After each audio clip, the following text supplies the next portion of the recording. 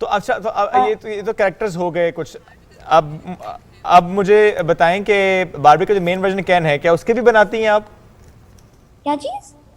باربی کا جو مین ورژن ہے کین ڈال اس کا بھی ڈریس بنایا؟ نہیں میں چلیں اس کا نہیں بنایا کوئی بات نہیں, ہم نے آپ کو آئیڈیا دیا. اب یہ بتائیں کہ لوگ کیسے کانٹیکٹ کرتے ہیں میرین آپ سے, یعنی انسٹاگرام کے تھرو کرتے ہیں, کیا طریقہ کار کیا ہے, کس طرح سے آپ ان کی ریکوائرمنٹ کو کمپلیٹ کرتی ہیں؟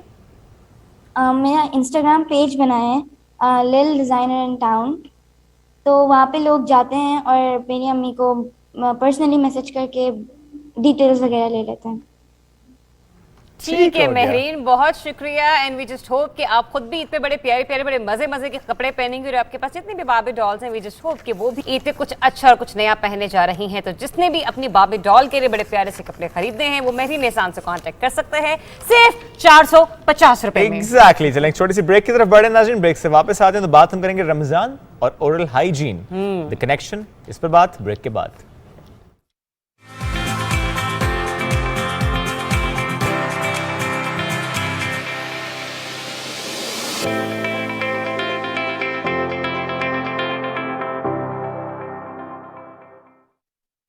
اس مبارک ماہ رمضان کا دوسرا عشرہ باعث مغفرت ہے. استغفر اللہ ربی من کل ذنب اذنبته واتوب الیہ. اے اللہ میرے گناہوں کو بخش دے اور میری توبہ قبول فرما. جدھر وہ عالی مقام ہوگا.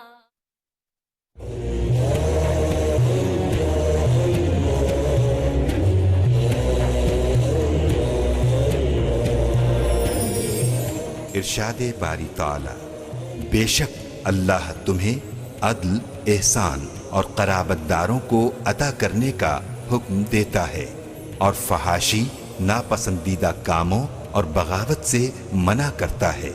اللہ اس طرح تمہیں نصیحت کرتا ہے تاکہ تم نصیحت پا سکو.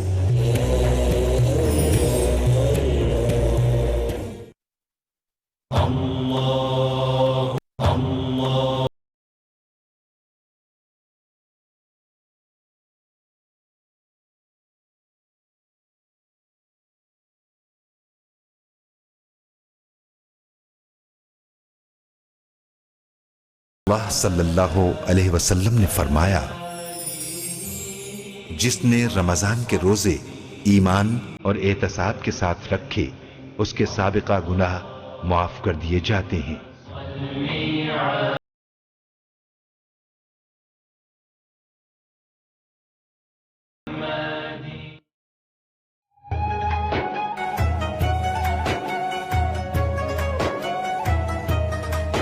رمضان پاکستان, رمضان پاکستان.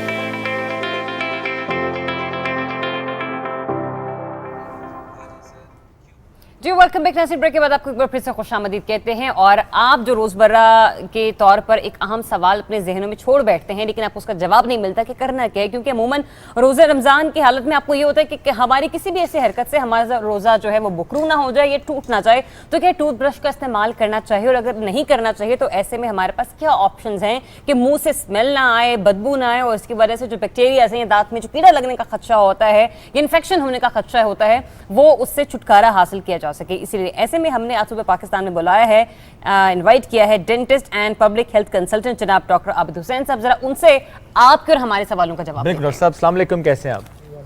الحمدللہ, آپ سنائیں. الحمدللہ بالکل ٹھیک. ڈاکٹر صاحب جنرل روٹین میں تو کہا جاتا ہے کہ اچھا صبح سے زیادہ امپورٹنٹ ہوتا ہے کہ آپ بیڈ ٹائم کا جو ٹوتھ برش ہے وہ لازمی کریں, اس سے آپ بیکٹیریل گروتھ نہیں ہوتی, اسمیل نہیں آتی. اب یہ سحری اور افطار ٹائمنگ ذرا ایسے ہو گئے ہیں کہ ذرا افطاری کے بعد سونے سے پہلے چلو کر لیا برش, اب سحری تو ہم تب تک کر رہے ہوتے جب تک اذان نہ ہو جائے, تو ایسے میں برش تو رہ گیا. تو یہ سب سے بڑی غلطی ہے کہ جو سحری کے بعد برش نہیں ہو رہا. سحری کے بعد برش ہو سکتا ہے, ہائیجین آپ مینٹین رکھ سکتے ہیں, اس میں ایسا کوئی ایشو نہیں ہے. اچھا. اور دوسرا, اگر ہم سوالو نہ کریں کوئی بھی چیز, اگر ہم ٹوتھ پیسٹ ہم نے لیا یا ہم نے بہت ماؤتھ واش کر رہے ہیں, یا ایون کہ ہم رنس بھی کر رہے ہیں, اگر اس کو ہم سوالو نہ کریں تو کوئی ایسا ایشو نہیں ہے جس سے آپ کا روزہ خراب ہو. اچھا, مطلب یہ نہیں کہ یہ کہ روزے کی حالت میں اگر میرے منہ سے بدبو آتی ہے یا کچھ بھی ایسا پرابلم ہے تو وہ جو آپ کے پاس گاگلز کے لیے وہ لیکوڈ آتا ہے آپ اسے بھی آرام سے استعمال کر سکتے بغیر اس کو یہاں پہ لے کے جائے. ڈیفینیٹلی جو چیز بھی آپ سوالو کریں گی, جو بھی چیز آپ کے اسٹمک میں جائے گی, اس سے آپ کا روزہ خراب ہوگا. اور جو بیسک پرابلم ہوتا ہے منہ میں اسمیل آنے کا, اس پہ ہم بات کر سکتے ہیں کہ وہ کس وجہ سے آتی ہے, اس کو کیسے ریکٹیفائی کیا جاتا ہے. بالکل بتائیے آپ ہمیں اس بارے میں بھی کہ جو اسمیل کا ہے, میں نے کہ بعض اوقات لوگ یہ ہوتے ہیں کہ پیاز کا استعمال زیادہ کر لیتے ہیں, لہسن کا استعمال کھانوں میں زیادہ کر لیتے ہیں, تو اس کی وجہ سے بھی یہ جو ہمارے پاس پورا ایک دورانیہ ہوتا ہے تو اس میں وہ اسمیل جو ہے وہ پروڈیوس ہو جاتی ہے. دیکھیں جو بیڈ بریتھ ہوتی ہے نا وہ ڈفرینٹ ٹائپس کی ہوتی ہے. ہم فوکس کرتے ہیں جو اس وقت ریلیٹڈ ہے صرف ڈینٹل ہائیجین کے ساتھ, اورل جو ہے کیویٹیز کے ساتھ. اس کے علاوہ اور بھی ملٹیپل پرابلمس ہیں بیڈ بریتھ کے, ہم اس پہ ڈسکس نہیں کریں گے. ڈیفینیٹلی اسموکنگ کر لیں گے کیونکہ اسموکنگ جو ہے وہ افیکٹ کرتی ہے اورل ہائیجین کو کافی زیادہ. تو اس میں جو بھی فیکٹرز ہیں, سب سے جو مین فیکٹر ہے وہ ہے اورل ہائیجین کا. جہاں پہ بھی آپ کی اورل ہائیجین ٹھیک نہیں ہوگی, یعنی آپ نے برش جو ہے وہ پراپر طریقے سے نہیں کیا ہوا ہوگا, اور آپ نے جیسے ہم رمضان کی پریپریشن کرتے ہیں, ہم سحری اور افطار کا بندوبست کرتے ہیں, اسی طرح ہمیں دانتوں کے حوالے سے بھی ایک پریپریشن کرنی چاہیے رمضان سے پہلے. اور جو ڈینٹل جو ایشو ہے وہ it's not only for the Ramadan, it's whole of your life, پوری زندگی یہ چلتا رہتا ہے, تو آپ نے اس کو مینٹین رکھنا ہوتا ہے. تو ہمیں صرف جب رمضان کا مہینہ تھا تب بھی ہم اس پہ فوکس کرتے ہیں, جبکہ ایسی بات نہیں ہے. اس کی فوکس جو ہے پرائیورٹی کے ساتھ ہونی چاہیے, اور صفائی نصف ایمان ہے. اگر ہم نہیں کریں گے تو وہاں پہ کوئی بھی چیز ہو وہاں پہ پرابلم آئے گا. ڈینٹل فلاس کتنا امپورٹنٹ ہے؟ دیکھیں ڈینٹل فلاس کی جو پرسنٹیج ہے جو وہ کور کرتا ہے ہائیجین کو, وہ 30% کور کرتا ہے. یعنی اگر آپ if you are doing brush 100% آپ برش کر رہے ہیں, پراپر ٹیکنیک کے ساتھ کر رہے ہیں, اور آپ at least 2 times a day کر رہے ہیں, ٹھیک ہے, اور اس کے بعد جب وہ بالکل پرفیکٹ برش ہے تو اس کے بعد 30% ایریاز ایسے رہ جائیں گے جہاں پہ برش نہیں پہنچتا. بالکل ایسے ہی ہے. تو ان بٹوین دا ٹیتھ وہاں پہ آپ کو فلاس کرنا پڑے گا. بالکل ایسے ہی. اور برش کرنے کے لیے جیسے میں آپ کو ایک ایگزامپل کے طور پہ میں آپ کو بتا رہا ہوں کہ آپ کے پاس گاڑی ہے, آپ گاڑی صاف کرواتے ہیں, اس کو پالش کرواتے ہیں. پالش کروانے کے بعد جب آپ اس کو ٹچ کرتے ہیں تو آپ کو ایک فیلنگ آتی ہے. جب بھی آپ برش کریں, برش کرنے کے بعد اگر آپ کو وہ فیلنگ نہیں آ رہی, it means there is some problem اور آپ نے برش نہیں کیا ہوا. بالکل ٹھیک ہے, یہ ایگزامپل کے طور پہ بات کی. اچھا, کچھ لوگ یہ بھی دیکھتے ہیں کرتے ہیں کہ جب برش کرتے ہیں نا اس کے باوجود وہ انگلی سے اپنے دانتوں کو جو ہے نا وہ تھوڑا سا کرتے ہیں, لائک چیک کرنا ہوتا ہے یا پھر اس کو نیٹ کرنا ہوتا ہے. یہ کیا ایک طریقہ کار ہوتا ہے؟ دیکھیں جو سینسٹیوٹی ہوتی ہے نا ٹنگ کی, ہاں جی, کسی بھی چیز کو سینس کرنے کے لیے وہ فنگر سے 1000 times زیادہ ہوتی ہے. اچھا, ٹھیک ہے. تو جو لوگ فنگر یوز کرتے ہیں, فنگر کی اسٹرکچر اس کا شیپ اس طرح ہے کہ وہ ایمبریجرز کے اندر جو ان بٹوین جو شیپس ہوتا ہے دانت کے اس کے درمیان میں وہ نہیں جاتے, صرف اسموتھ سرفیس پہ وہ جا سکتی ہے نارملی. دوسرا یہ طریقہ ہوتا ہے کہ جب بھی آپ برش کر لیں اس کے بعد کلین کلوتھ کے ساتھ you can wipe little bit gently. اگر آپ نے زیادہ فورسفل کیا تو وہ گم آپ کا انجرڈ ہو سکتا ہے. اچھا, کپڑے کے ساتھ صاف کریں, کلین کلوتھ کے ساتھ کر لیں, ٹیشو کے ساتھ کر رہے ہیں, تو اس سے آپ کو ایک فیلنگ آئے کہ ایک دم سے دانت جو ہے وہ کلین ہو گیا. ٹھیک ہے. اچھا, میں وہ فلاس پہ اس لیے آپ سے زیادہ پوچھنا چاہ رہا تھا کیونکہ ظاہر ہے نارمل اگر آپ کوئی کچھ ہوتے ہیں سر وہ کہتے ہیں کہ نہیں ہم نے روزے کی حالت میں برش نہیں کرنا, ٹوتھ پیسٹ ظاہر اس میں فلیورز ہیں نہیں کرنا, صرف مسواک کر لینا یا کلی کر لینا. تو ایسے میں فلاس وغیرہ کیا جا سکتا ہے, بکاز ظاہر وہ تو آپ نے صرف صفائی کرنی ہے اس کی. تو اس لیے میں آپ نے کہا 30% ایریاز ایسے ہوتے ہیں جہاں پر کوئی نہ کوئی پارٹیکل ہوتا ہے, ٹریپ ہوتا ہے, وہ برش سے نہیں نکلتا. تو اس لیے میں نے کہا کہ میں آپ سے فلاسنگ کا پوچھوں گا کتنا امپورٹنٹ ہے. جنرلی بھی فلاسنگ سر کتنا امپورٹنٹ ہے؟ آپ نے 2 times کہا ہے if I am not wrong کہ کرنا چاہیے, ایٹ لیسٹ اے ڈے کر لیں فلاس, 2 times کر لیں تو کوئی ایسا اس میں ایشو نہیں ہے. مگر فلاسنگ بہت ضروری ہے, بہت ضروری ہے. اس کی وجہ یہ ہے کہ جو ان بٹوین جہاں پہ فوڈ اسٹیگنیشن ہوتی ہے وہاں سے جو ڈسٹینس ہوتا ہے پلپ کیویٹی کا جو جہاں پہ دانت کی نرو ہوتی ہے اس کی پروکسیمیٹی بہت بہت کلوز قریب ہوتی ہوتا ہے. یس. اور وہ کیونکہ نظر نہیں آ رہا ہوتا, آپ کا فوکس بھی نہیں ہوتا, اور وہ آپ کو اس وقت پتہ لگتا ہے کھاتے ہوئے ایک دم سے دانت آپ فیل کرتے ہیں کہ کچھ فریکچر ہوا ہے. تو وہ اسی وجہ سے ہوتا ہے کہ دانت پہلے انڈرمائن ہو جاتا ہے, بالکل ٹھیک ہے. اور جب اوپر سے فورس پڑتی ہے تو وہ فریکچر کر جاتا ہے, اور پھر وہ جلدی سے روٹ کینال کی طرف چلا جاتا ہے اور باقی ایشوز یہ ہو تو جاتے ہیں. بالکل ایک اثر ایکسٹریم ہو گیا نا روٹ کنال والا معاملہ. تھوڑا سا اس سے پہلے کا معاملہ سمجھائیں کہ کوئی اگر فوڈ پارٹیکل آپ کے دانت پہ یا ان بٹوین وہ رہ گیا ہے تو وہ کتنا وقت لگتا ہے جب وہ خراب کرنا شروع کرتا ہے, جب وہ کیوٹی ڈیولپ کرنا شروع کرتا ہے؟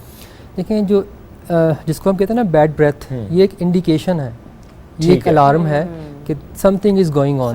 ٹھیک ہے. فار ایگزامپل ایک فوڈ الارم ہے, ہاں ایک فوڈ آپ لے لیں, اس کو کسی کنٹینر میں بند کر کے ویسے ہی رکھ دیں کسی جگہ کے اوپر, اور آفٹر فیو آورس کے بعد آپ کھولیں گے تو آپ کو اس میں اسمیل آئے گی. ٹھیک ہے, اس لیے دانت کے اورل کیویٹی کے اندر تقریباً لاکھوں قسم کے بیکٹیریاز ہوتے ہیں وہاں پہ, ان کی تعداد بہت زیادہ ہوتی ہے, اور ان کا کام ہی یہی ہوتا ہے کہ وہ دانت جتنے بھی جو فوڈ پارٹیکلز آئیں, ایسی چیز جس کے اندر گلوکوز ہے, شوگر ہے, تو وہ اس کو ڈائجسٹ کر کے ایسڈ پروڈیوس کرتے ہیں. ایک تو جو فوڈ ہے وہ گل سڑ جائے گا, اس کی اسمیل آئے گی, پھر اس کے بعد اس ایسڈ ہے, ہاں جو فوڈ جب آپ کہیں کہ ڈیکمپوز ہو جائے گا تو اس کی اسمیل آئے گی, اور جہاں پہ شوگر ہوگی وہاں پہ بیکٹیریا جب اس کو یوٹیلائز کرے گا تو وہ ایسڈ پروڈیوس کرے گا, اور وہ ایسڈ جب کانٹیکٹ کے ساتھ آئے گا دانت کے ساتھ تو دانت کو خراب کرے گا, کیوٹی, کیونکہ وہ ایسڈ ہے اور دانت ہے منرل, تو وہ دانت کو ڈیزالو کر دے گا اور پھر وہ کیوٹی بن جائے گی. سر یہ تو ہم نے اورل کیوٹی کے حوالے سے, اورل ہائیجین کے حوالے سے بات کی, جو آپ نے ہمیں کچھ ٹپس دی بھی ہیں اور بتائی بھی ہیں,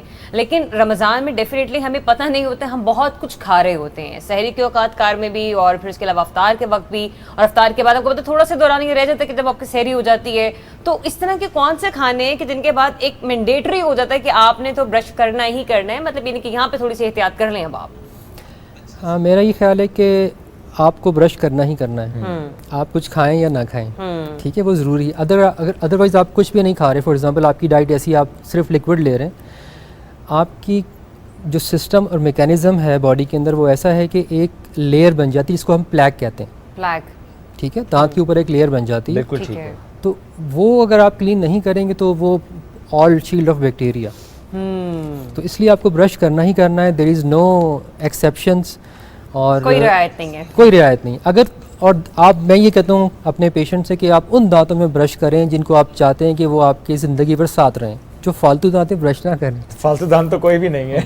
اور دوسرا نارملی ہوتا یہ ہے کہ جب ہم برش کرتے ہیں تو لاسٹ جو ٹوتھ ہے جس کو ہم وزڈم ٹوتھ کہتے ہیں, جب وہ ارپٹ کرتا ہے تو اس کی, کیونکہ لاسٹ میں ارپٹ کرتا ہے 18 ایئرس کے بعد, تو سم ٹائمز جا کے اندر اسپیس اتنی نہیں ہوتی کہ وہ پورا نکل سکے, تو نہیں نکلتا, یعنی اس کا پورا پارٹ نہیں نکلتا, وہ ایک طرح سے پھنسا ہوا ہوتا ہے. اور آپ کی ہائیجین بھی جب ٹھیک نہیں ہے, اور جیسے کسی کی فیملی کے اندر کچھ بچے ایسے ہوتے ہیں جو ذرا سلو ہوتے ہیں, پیرنٹس کو جو وہ جتنا فوکس کرتے ہیں ان بچوں پہ زیادہ فوکس کرتے ہیں ایز کمپیئر ٹو نارمل بچے.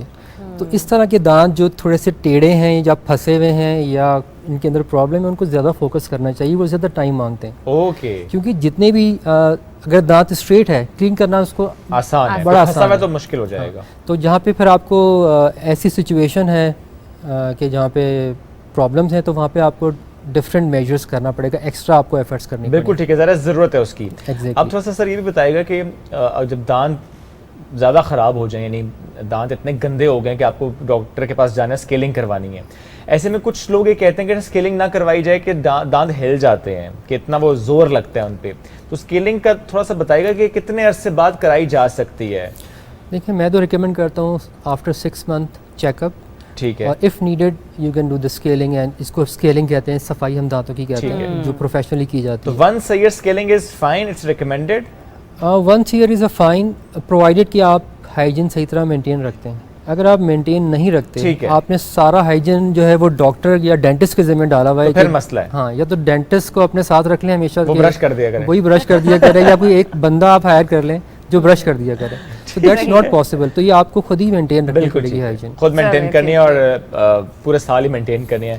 Thank you sir, thank you very much. وقت کی قلت, ایک چھوٹی سی بریک کی طرف بڑھنا ہے ہمیں, نیوز بریک, واپس آتے ہیں, ساتھ رہیے.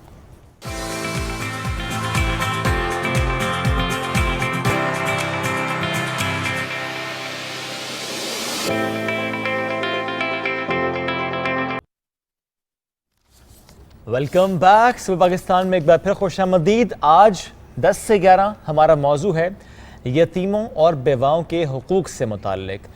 آج ہم یتیموں اور بیواؤں کے حقوق کے حوالے سے بات کریں گے, اور یتیموں کی جب بات کریں, بیواؤں کی بات کریں یا ضرورت مند کی بات کریں, ان کے حقوق کا خیال رکھنا, کہنا یہ چاہیے کہ ہر وقت رکھنا چاہیے. رمضان المبارک کے مہینے میں خاص طور پر اس کا زیادہ اہتمام کرنا چاہیے, چونکہ اس مبارک مہینے میں ہر نیکی کا ثواب خوب بڑھا کر دیا جاتا ہے. اور یہ مہینہ انسان کے اندر دوسروں کا احساس پیدا کرتا ہے کہ جب انسان خود بھوک اور پیاس کو برداشت کرتا ہے تو اسے دوسروں کا بھی احساس ہونے لگتا ہے, اور رمضان کا ایک بڑا مقصد یہ ہے.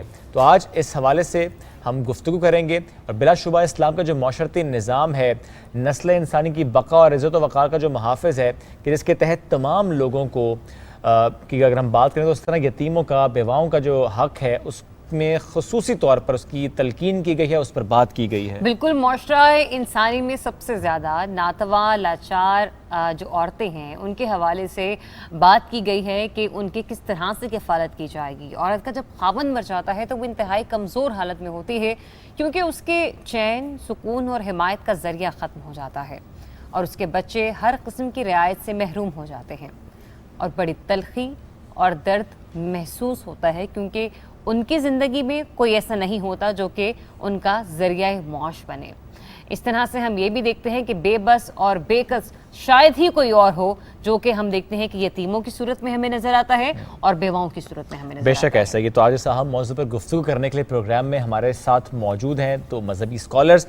مولانا لیاقت علی اوان صاحب, السلام علیکم سر, آپ کو ویلکم کریں گے. آپ کے ساتھ تشریف فرمائے صاحبزادہ سید غفور گیلانی صاحب, السلام علیکم سر. اور محمد جانزیب عباس صاحب نعت خواں آج ہمارے ساتھ اس محفل میں موجود ہیں, اور ہم کوشش کرتے ہیں کہ سب سے پہلے ان کی طرف چلتے ہیں. کس کلام کا انتخاب آج انہوں نے کیا, انہیں سے سنتے ہیں.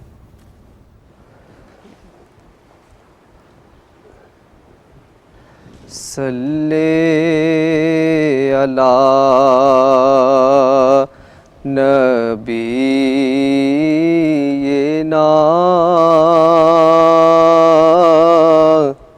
صلی علی محمد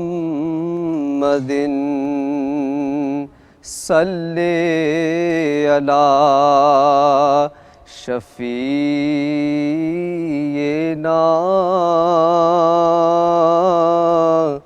صلی علی محمد. رحمت برس رہی ہے محمد کے شہر میں, رحمت برس رہی ہے محمد کے شہر میں, ہر شے میں تازگی ہے محمد کے شہر میں, ہر ایک بر رہا ہے یہاں دامن مراد, ہر ایک بھر رہا ہے یہاں دامن مراد. مخلوق آ رہی ہے محمد کے شہر میں, آتے ہیں بخشوانے گناہوں کو گنہگار, آتے ہیں بخشوانے گناہوں کو گنہگار. قسمت بدل رہی ہے محمد کے شہر میں, ہر شے میں تازگی ہے محمد کے شہر میں, ایسا لگا کہ سامنے خود آ گئے حضور، ایسا لگا کہ سامنے خود آ گئے حضور۔ ایک نعت جب پڑھی ہے محمد کے شہر میں، ہر شے میں تازگی ہے محمد کے شہر میں، دولت سکون کی ہر جگہ ہم ڈھونڈتے رہے، دولت سکون کی ہر جگہ ہم ڈھونڈتے رہے، آخر یہ مل گئی ہے محمد کے شہر میں، آخر یہ مل گئی ہے محمد کے شہر میں، روشن ہے جس کے نور سے دونوں جہاں ریاض، روشن ہے جس کے نور سے دونوں جہاں ریاض، ایسی شمع جلی ہے محمد کے شہر میں، ہر شے میں تازگی ہے محمد کے شہر میں۔ جزاک سبحان اللہ، سبحان اللہ، جزاک اللہ، بہت خوبصورت کلام۔ اور اب ذرا اپنے گفتگو کا سلسلہ آگے بڑھاتے ہیں، چونکہ بھی ہم نے جیسے کہ ابتدا میں ہی آپ سے ذکر کیا کہ آج ہم بیواؤں اور یتیموں کے حقوق کے حوالے سے بات کریں گے کہ اسلام اور ہمارا جو دین ہے خدا کی طرف سے کیا احکامات ہیں، اور چونکہ یہ عشرہ مغفرت ہے تو کس طرح سے ان کا خیال رکھ کے جو ہم نے پہلے نہ کیا وہ اب کر کے ہم جو ہے وہ اپنی مغفرت کر سکتے ہیں۔ مولانا لیاقت علی عوان صاحب، سب سے پہلے میں آپ کی طرف تشریف لاؤں گی، بتائیے گا یتیموں کے حقوق اور بیواؤں کے حقوق، ان کی جو ہماری طرف ایک ذمہ داری بنتی ہے اس کو مکمل کر کے ہم کس طرح سے اپنے دین اور دنیا سنوار سکتے ہیں، اور ان کی مدد کے حوالے سے اسلام نے یا ہمارے دین نے کیا فضائل مقرر فرمائے ہیں؟ اعوذ باللہ من الشیطان الرجیم، بسم اللہ الرحمن الرحیم، اللہم صلی علی محمد وآل محمد۔ رمضان المبارک کے ان ایام میں اور خصوصاً آج کے پروگرام میں آپ لوگوں نے ایک بہت ہی اچھے موضوع کا انتخاب کیا ہے، جو اس وقت ہمارے معاشرے کی ایک بہت بڑی ضرورت ہے کہ اس موضوع کے متعلق جو ہے وہ گفتگو کی جائے اور اس پر توجہ دی جائے۔ دیکھیں، سب سے پہلے میں چونکہ پروگرام کے شروع میں ایک نقطے کی طرف اشارہ کرنا چاہوں گا کہ رمضان المبارک کہ روزوں کا فلسفہ کیا ہے، اللہ نے یہ ہم پر فرض کیوں کیے۔ ایک تو آپ سنتے ہیں کہ قرآن کریم میں ارشاد ہوتا ہے کہ اے ایمان والو، یہ روزے آپ پر اس لیے فرض کیے گئے تاکہ تقوی پرہیزگاری حاصل کرو۔ تقوی اور پرہیزگاری کیا ہے؟ تقوی اور پرہیزگاری یہ ہے کہ انسان اپنے واجبات کو ادا کرے اور حرام کاموں سے بچے۔ انہی حرام کاموں میں سے ایک حرام کام یہ ہے کہ کسی یتیم پر ظلم کیا جائے، اس کا مال کھایا جائے، اس کا مال کھایا جائے، ایک یہ۔ دوسرا، آپ نے احادیث میں بھی یہ پڑھا ہے کہ روزے کا ایک فلسفہ یہ ہے کہ اپنی بھوک اور پیاس سے دوسروں کی بھوک اور پیاس کو یاد کیا جائے اور محسوس کیا جائے، اس پر توجہ دی جائے، یا جو قیامت کے وقت، قیامت کے دن بھوک اور پیاس ہوگی اس کو یاد کیا جائے۔ اب دیکھیں، یتیم انہی میں سے ایک ہے کہ جو والد کا سایہ اٹھ جانے کے بعد مشکلات کو محسوس کر رہا ہوتا ہے، اس پر بہت ساری مشکلات آ جاتی ہیں۔ کیوں؟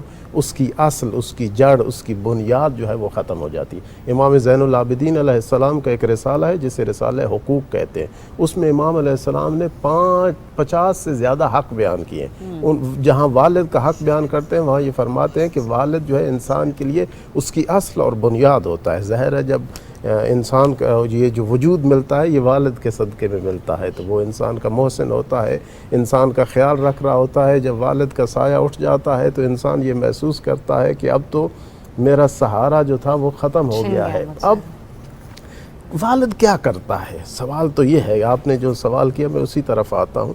والد انسان کی تمام ضروریات کا خیال رکھ رہا ہوتا ہے، اس کی ضروریات چاہے وہ غذا کے لحاظ سے ہوں، کپڑا ہو، رہائش ہو، اس کی تعلیم ہو، اس کی تربیت ہو، جتنی انسان کی ضروریات ہوتی ہیں وہ ان کا خیال رکھتا ہے۔ ایک اور جو کام کرتا ہے وہ یہ کہ انسان کا دفاع کرتا ہے مختلف حملوں کے مقابلے میں۔ کیوں؟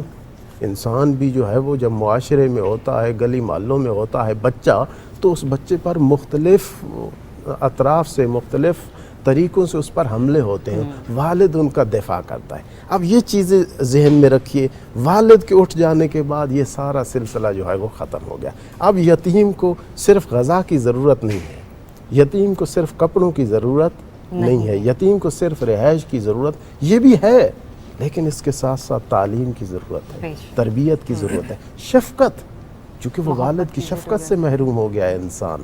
اب یہ جو یتیم ہے بچہ، یہ والد کی شفقت سے محروم ہو گیا ہے، اب اسے شفقت اور محبت کی ضرورت ہے۔ اسی وجہ سے اتنی خوبصورت حدیث ہے پیغمبر اکرم کی کہ فرماتے ہیں من مسح یا من وضع یدہ علی راس الیتیم، کہ جو شخص یتیم کے سر پر دست شفقت رکھتا ہے، ترحمن، محبت والا ہاتھ رکھتا ہے۔ ٹھیک، قطع کلامی کی معذرت سر، اس وقت ہمیں براہ راست لے کر جانا ہے اپنے ناظرین کو۔ اس وقت شاہد خاقان عباسی صاحب میڈیا سے گفتگو کر رہے ہیں۔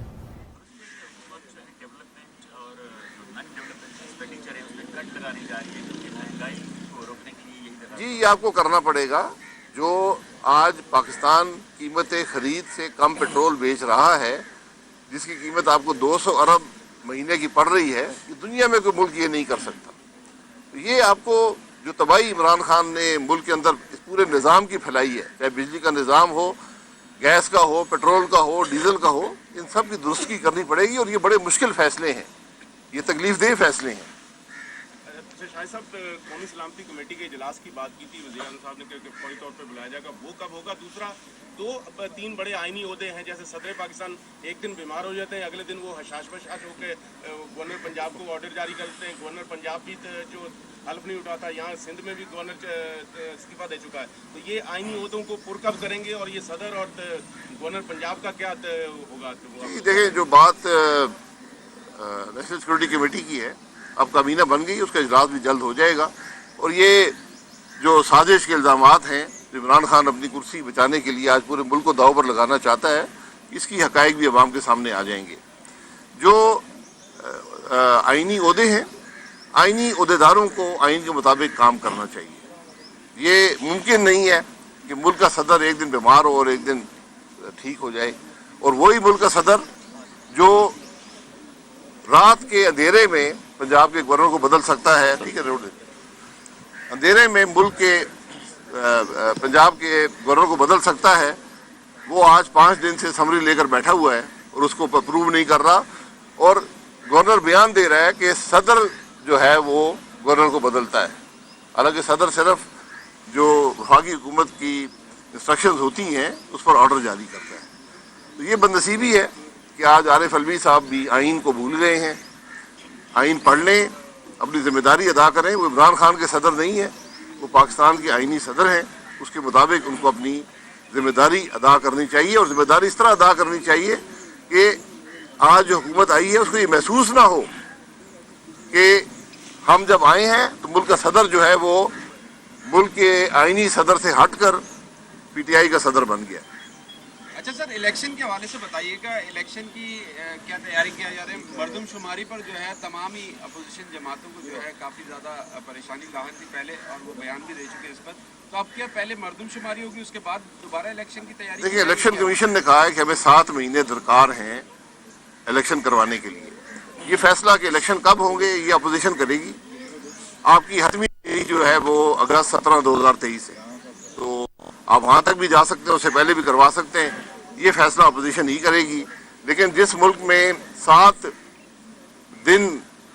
مہینے کا وقت درکار ہو الیکشن کروانے کے لیے, تو آپ کو 7 مہینے کی کیئر ٹیکر سیٹ اپ, یہ جو ہمارے آج معاشی حالات ہیں اس کا متحمل ملک نہیں ہو سکتا کہ 7 مہینے کا کیئر ٹیکر سیٹ اپ. یہ الیکشن کمیشن کا کام ہے جی, اور جن لوگوں نے استعفے دیے ہیں وہ ان کو ویریفائی کرنا پڑے گا. میرا خیال ہے کہ انہوں نے دیے ہیں یا زبردستی کروائے گئے ہیں, کیونکہ استعفے جو آئے ہیں وہ ایک سائیکلو اسٹائل پیپر بنائے ہیں, اس پہ تھوڑا ابہام ہے.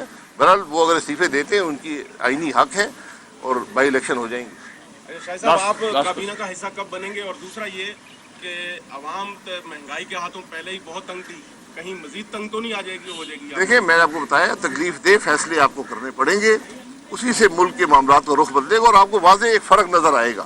لیکن جو تباہی پھیلائی گئی ہے 4 سال میں وہ ایک دن یا ایک ہفتے میں درست کرنا ممکن نہیں ہوتا, لیکن آپ انشاءاللہ بہتری کی طرف ایک رجحان دیکھیں. تکلیف سب کے لیے ہوگی جب حکمران اپنے آئینی ذمہ داریوں سے, اپنی حکومتی ذمہ داریوں سے انحراف کریں اور ایسے فیصلے کریں جس کا کوئی وجود نہ ہو, نہ عقل تسلیم کرتی ہو, نہ آپ کے فنڈنگ ہو, نہ آپ کے بجٹ میں گنجائش ہو. وہ فیصلے ہمیشہ اس کا بوجھ عوام پر پڑتا ہے. اب ہماری کوشش ہے کہ اس بوجھ کو کم سے کم کر کے ملک کے حالات کو درست کیا جائے. شاہ صاحب آپ کی حکومت بننے لگی تو ڈالر ایک دم نیچے گرنا شروع ہوا, لیکن کل اس نے رہنما مسلم لیگ نون شاہد خاقان عباسی صاحب میڈیا سے گفتگو کر رہے تھے اور انہوں نے کہا کہ صدر پاکستان عارف الوی اس وقت آئینی صدر کی حیثیت سے نہیں صرف پاکستان تحریک انصاف کے صدر سے بہیو کر رہے ہیں. انہوں نے کہا ملک میں جو اس وقت صورتحال ہے مشکل فیصلے کرنے ہوں گے اور اس سے متعلق ظاہر ہے وہ گفتگو کر رہے تھے. واپس اپنے موضوع کی طرف آتے ہیں. آج ہم 10 سے 11 ہمارا موضوع یتیموں اور بیواؤں کی کفالت سے متعلق ہے, ان کے ساتھ حسن سلوک سے متعلق ہے, جو ہماری ذمہ داریاں ہیں, جو فرائض ہے اس سے متعلق ہے. مہمان ساتھ موجود ہیں. میں سردار سید غفور گیلانی صاحب کی طرف اب سوال لے کر جاؤں گا. سر, دین اسلام آنے سے پہلے بیواؤں کے ساتھ کیا رویہ رکھا جاتا تھا, کیا سلوک ہوتا تھا؟ دین اسلام نے کتنا مختلف کر دیا اس معاملے کو, تھوڑا اس پہ رہنمائی کیجیے گا. بسم اللہ الرحمن الرحیم.